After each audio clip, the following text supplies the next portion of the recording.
today I'm working on getting further back toward his butt. Just rubbing, starting at his shoulder, to his back, and then to his butt, and actually walking myself down there.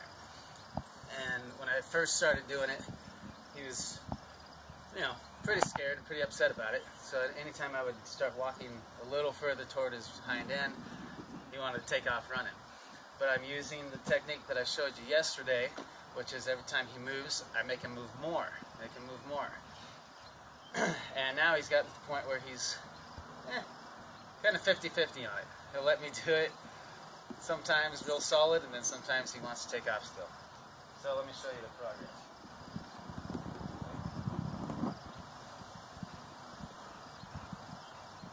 I want to switch around to each side like it's no big deal.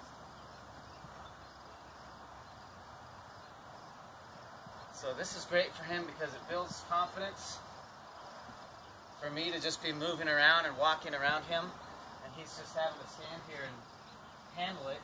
Good boy. He just stands here and handles it for a moment, and he gains confidence because I'm not hurting him. I'm getting further down his butt. I'm rubbing almost down the back of his back leg now. And when he stands there nice and solid, then I come out here and I give him a big break. So he gets a reward. So this is just building confidence for him in me. He's starting to get more trust for me by me doing this. But if I'm sneaking around, if I'm being super sneaky about it, then he's not going to trust me. And he's going to run more. Because then what happens? I look like a predator, right? If I'm sneaking up to him like, it's okay, don't move. This looks like a predator.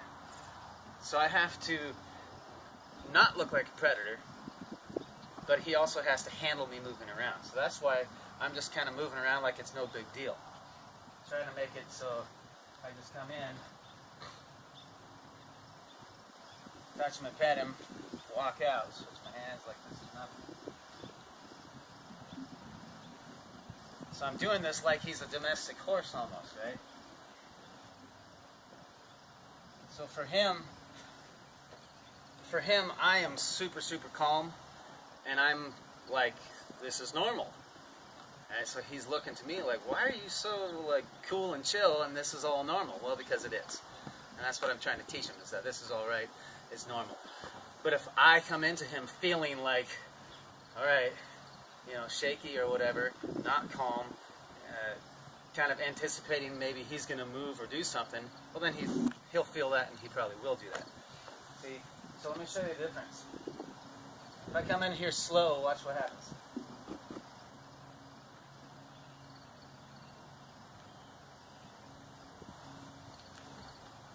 See that?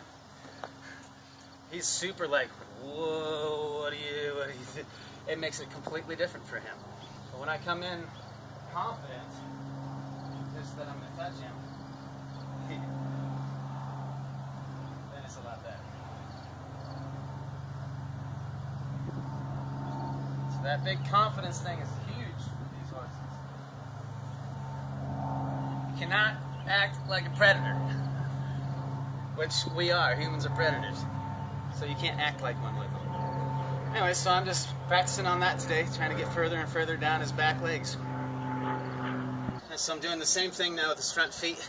I'll go back to his hindquarters in a minute, but I want to make this picking up the front leg thing a non-issue, because he still gets a little frightened with it. So if I just use that same technique of going back and forth, making it no big deal, then pretty soon picking up these front feet is going to be like nothing. No problem at all. I'm just going to... Come on. Hang in there. Good.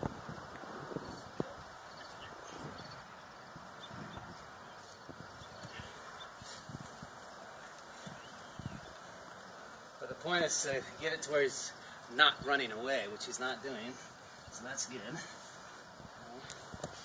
I don't need him to pick it all the way up either. I just want him to let me come over here and do something with it, pick it up a little bit, and understand that it's not a big deal for me to switch from side to side and touch his foot and pick it up. So pretty soon this is going to be a non-issue. See how it's even getting better already? That's a boy. Yeah. So it's becoming not a big deal to him anymore. Yeah. Pick up. Good boy. And then I'll ask him to let me hold it longer and longer as I continue practicing. Good boy. Good job. Go. Okay, so as you can see, I'm getting further down his back leg. Still using this side-to-side technique where it makes him feel more comfortable with it. Okay, so I'm just trying to work my way down his back leg a little more each time. Yeah. So I'm kind of killing 2 or 3 or 4 birds with one stone here, doing this technique. He's getting nervous with you right there, though. Because now he's having to handle me touching him further down his leg. He's having to handle me moving further back down his body. He's having to handle me walking around him, switching my hands with my rope all the time. You know, just a lot of movement, a lot of stuff happening here that he has to deal with. And he's doing awesome with it. Give him a break, because that was perfect. Yeah, so I've got, I don't know if you can see from there, but I've got where I can go all the way down to his hock. Rub all the way to his hock.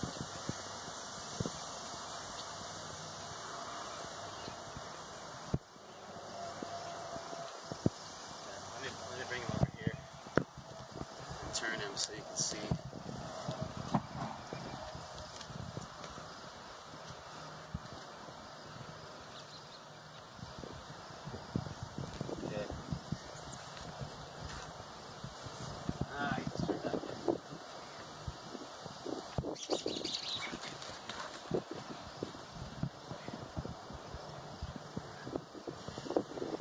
There we go. Now you'll be able to see. So I've got the point I can rub all the way down to his hock.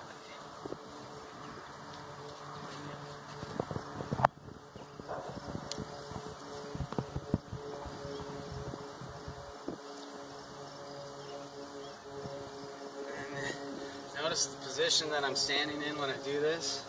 I turn my butt to him so my knees are facing out, feet are facing out, head's more this direction.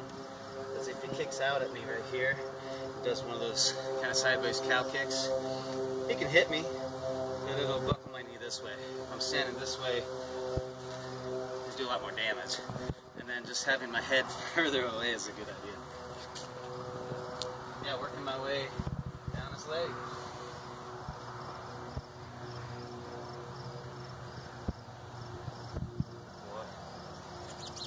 I think that's about all I'm going to do today with him. He's been doing really well. That's a lot of progress in one session today. So, awesome. See you next time.